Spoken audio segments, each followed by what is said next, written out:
سلام ګرانو لیدونکو د نن ورځې څو تازه او مهمو خبرونو ته ښه راغلاست له مینې یوټیوب چینل څخه. د چین سفیر رسما طالبانو ته خپل باورلیک وسپاره.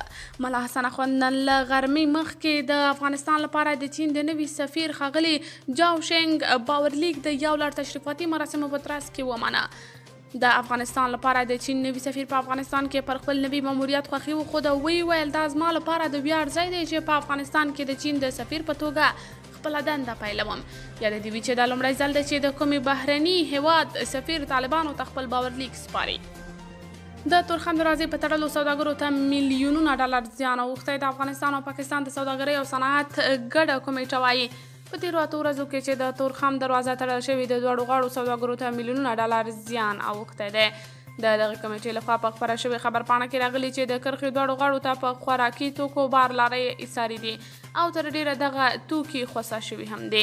د لنډي کوتل مرستیال کمشنر ارشاد مومند د سپتمبر پر 13 نیټه رسنیو ته ویلي چې نن په 8 ورځ هم د تورخم دروازه تړلې پاتې ده او د خلاصېدو په اړه یې کوم پرمختګ نه دی شوی. په تیره یوه اونۍ کې د پاکستان پوځي چارواکو او طالبانو ترمنځ د تورخم دروازې د خلاصولو په تړاو 2 ځلې خبرې شوې خو پرته له کومې پایلې پای ته رسېدلي دي.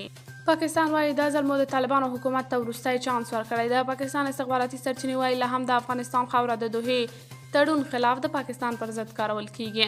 سرچینې وایي په ځلونو مو طالبانو سره د دواړو هیوادونو د ستونزو حل لپاره له ډیپلوماتیکو لارو هڅې کړي خو تر اوسه یې کومه مثبته پایله نه ده لرلې. هغه سرچینې چې نه غواړي هویت یې څرګند چې نور د دوی په دې باور دي چې ډیپلوماتیکې هڅې پای ته رسېدلي او دوی به دا ځل نیغ په نیغه د خپلو مخو ترلاسه کولو لپاره په افغانستان کې دننه ځینې هدفونه په نښه کړي.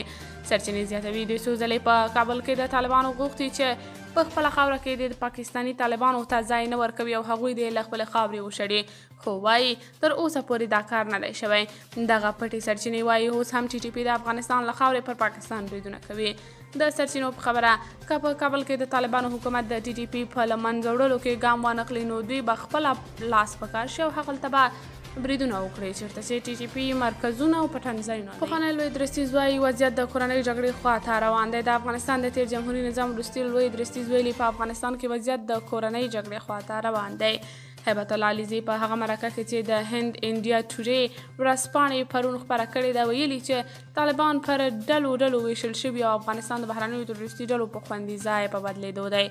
د افغانستان پخوانی لوی درستیز تور لګولی چې په افغانستان کې ځینې د تروریستي سازمانونو شمېر په زیاتېدو دی.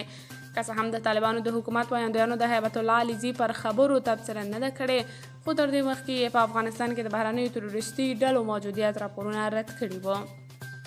ټام ویسټ وایي افغانستان کې تر ټولو ستره اندېښنه مو د داعش خراسان شتون دی. د افغانستان لپاره د متحده ایالاتو ځانګړی استازی ټام ویسټ وایي په افغانستان کې د اسلامي دولت یا داعش خراسان څانګې شتون د امریکا لپاره تر ټولو ستره اندېښنه ده ځکه دا ډله په نورو هیوادونو کې د بریدونو کولو نیت لري. ښاغلي ویسټ چې سهشنبه د سپتمبر پر 12 د وږي 21 نیټه وویل چې واشنګټن ډي سي کې د سیټسمن په سیډنیز مرکز کې افغانستان په برخه کې د متحده ایالاتو پالیسۍ په هکله په بحث کې خبرې کولې.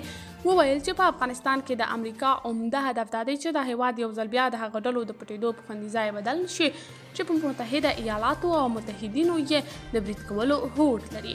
خو د متحده ایالاتو د جګپوري چارواکي وویل چې په افغانستان کې د روان 2023 میلادي کال را په دې خوا د داعش خراسان څانګې پر ضد طالبانو مبارزه بریالۍ وه او په دې مودې کې د دې ډلې لږ تر لږه 8 مهم غړي وژل شوي چې په نورو هیوادونو کې د بریدونو کولو په پلان جوړولو کې یې لاس درلود. د پاکستان په سند ایالت کې په تیرو 3 ورځو کې تر 300 ډیر افغان کډوال نیول شوي. د بشري حقوقو فعالان وایي د دغو نیونو موخه د هغوی بېوزلو افغانانو ځورول دي چې له امنیتي ویرې او اقتصادي ستونزو له امله د طالبانو تر واک لاندې افغانستان ته نشي ستنېدلی. د پاکستان په کراچۍ ښار کې د افغان کډوالو د نیولو په دوام د پولیسو هغه افغان کډوال د پولیسو له لوري نیول کیږي چې د 1990 کلونو راهیسې په پاکستان کې اوسیږي. دغه هیواد د تیرو وروستیو څو ورځو د هغه افغان کډوالو د نیولو افغانستان ته د لیږدولو عملیات پیل کړي چې په پاکستان کې د اوسېدو قانوني اسناد ونه لري. د پاکستان حکومت له لوري پولیسو ته امر شوی چې په سند ایالت او د پاکستان په نورو ښارونو کې هغه افغانان ونیسي چې په پاکستان کې په ناقانونه توګه ژوند کوي. یو شمېر هیوادوال او هټیوال د کابل په بازارونو کې د بیو پر بې ثباتۍ نیوکه کوي. دوی له سرپرست حکومت غواړي چې د لومړنیو توکو د بیو د کنټرول لپاره چټک ګامونه پورته کړي خو خو کابل ښاروالۍ بیا بازارونو کې د بیو پر کنټرول ټینګار کوي او وایي هره ورځ په بازارونو کې د لومړنیو توکو نرخ پاڼې خپروي. بل لور ته د سوداګرۍ او پانګونې خونه د کابل په بازارونو کې د لومړنیو توکو د بیو د لوړېدو یو لامل د سالنګ لویې لارې تړل کېدل ګڼي. د هندي رسنیو د راپورونو له مخې د دې هیواد حکومت له ژمنې سره سم افغانستان ته 50,000 ټنه غنم او ځینې نورې اړینې مرستې رسولې دي. هند د ملګرو ملتونو د بشري حقونو د شورا په 54مه غونډه کې چې پرون په جنیوا کې پرانستل شوه په یوې اعلامیه کې وویل چې پر غنمو سربیره یې د 200 ټنه واکسینونو او نورو روغتیایي وسایلو او د طبیعي پیښو له زیانمنو شوو سره 28 ټنه مرسته کړې ده. په اعلامیه کې همدارنګه ویل شوي چې هند د افغانستان وضعیت له نږدې څاري او د خپلو مرستو په بدل کې یوازې غواړي چې د هیواد له سولې او ثبات څخه برخمن شي. هم چې د افغانستان د ړنګ شوي حکومت یو نږدې شریک ګڼل کېده، افغانستان ته یې د خپلو مرستو بهیر په 2022 کال کې پیل کړ. هند افغانستان ته د غنمو او نورو مرستو د بشپړولو خبره داسې مهال کوي چې د خوړو نړیوال د افغانستان نږدې 10 میلیونه وګړي بیړنیو بشري مرستو ته اړتیا لري. د استازو مجلس مشر د بایدن استزاح کېدو لپاره د پلټنو اعلان وکړ. د متحده ایالاتو د استازو مجلس مشر کیون مکارتي سهشنبه د سپتمبر پر 12مه چې د 28 نیټې سره برابره ده د جمهور رئیس جو بایدن استزاح کېدو په هکله د پلټنو اعلان وکړ چې معلومه کړي آیا هغه د بهرنیو هیوادونو څخه د خپل زوی هټر بایدن د کاروبار څخه ګټه اخیستې که نه. ښاغلي مکارتي د دې پلټنو پیل کېدو په هکله خبریالانو ته وویل چې دا ډول ادعاوې د فساد کلتور څرګندوي. د استازو مجلس مشر په خبري کنفرانس کې ویل موږ ته معلومه شوې چې جمهور رئیس بایدن د امریکا ولس ته د خپلې کورنۍ د بهرنیو معاملو په هکله درواغ ویلي. یعنې شاهدانو شاهدي ورکړې چې جمهور رئیس څو ځله په ټلیفوني خبرو کې برخه اخیستې وه، ملاقاتونه یې کړي او د ماښام ډوډۍ یې خوړلې.